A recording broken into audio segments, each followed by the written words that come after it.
Pemerintah mulai menyusun rencana pengembangan infrastruktur bagi penduduk di Ibu Kota Nusantara atau IKN Nusantara, Kalimantan Timur. Dilansir dari Kompas.com, Kepala Otorita IKN Bambang Susantono memastikan bahwa pembangunan IKN Nusantara tetap akan mengusung kota rimba yang mengedepankan konsep ramah lingkungan.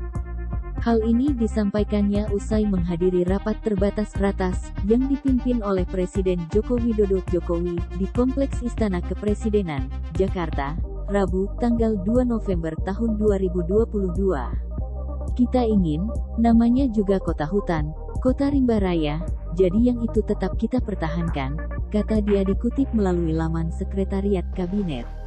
Lebih lanjut Bambang menjelaskan, untuk pengembangan infrastruktur berupa hunian di IKN Nusantara tidak hanya diperuntukkan bagi aparatur sipil negara ASN, atau TNI Polri, tetapi juga bagi elemen masyarakat lainnya. Misalnya, nanti ada sekolah-sekolah ada gurunya kan, ada yang lain-lain, kemudian ada misalnya hospital atau rumah sakit, klinik, itu kan juga ada susternya, segala macam itu juga harus diakomodir huniannya, ujarnya. Dalam ratas tersebut, kata Bambang, Presiden meminta agar pengembangan hunian di IKN juga diperuntukkan bagi masyarakat sekitar seperti penduduk lokal dan masyarakat dengan penghasilan rendah.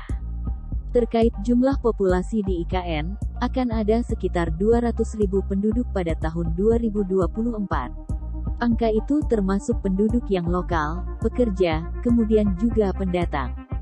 Bambang bilang, strategi pengembangan infrastruktur merupakan salah satu upaya menjawab pertanyaan investor terkait peluang usaha di IKN. Pihaknya akan membangun infrastruktur dengan populasi yang cukup bagi investor untuk menanamkan modal di sejumlah titik di IKN.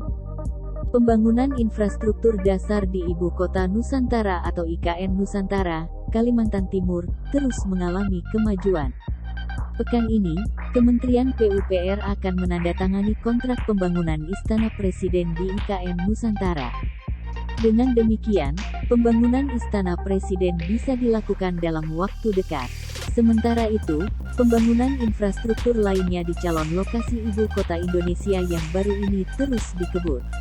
Saat ini, pemerintah telah memulai pembangunan infrastruktur dasar mendukung kawasan inti pusat pemerintahan KIP Ibu Kota Nusantara.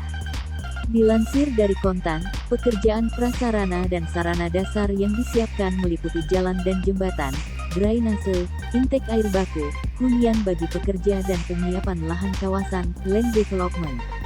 Pembangunan infrastruktur IKN Nusantara dilaksanakan secara bertahap dengan mengusung konsep Future Smart Forest City of Indonesia, sehingga tetap memperhatikan aspek lingkungan.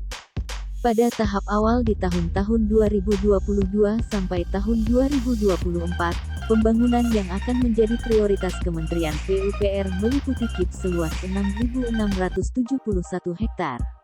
Pembangunan IKN merupakan sejarah baru untuk mewujudkan peradaban baru, kata Menteri Basuki dalam keterangan resminya, Senin, tanggal 24 Oktober tahun 2022.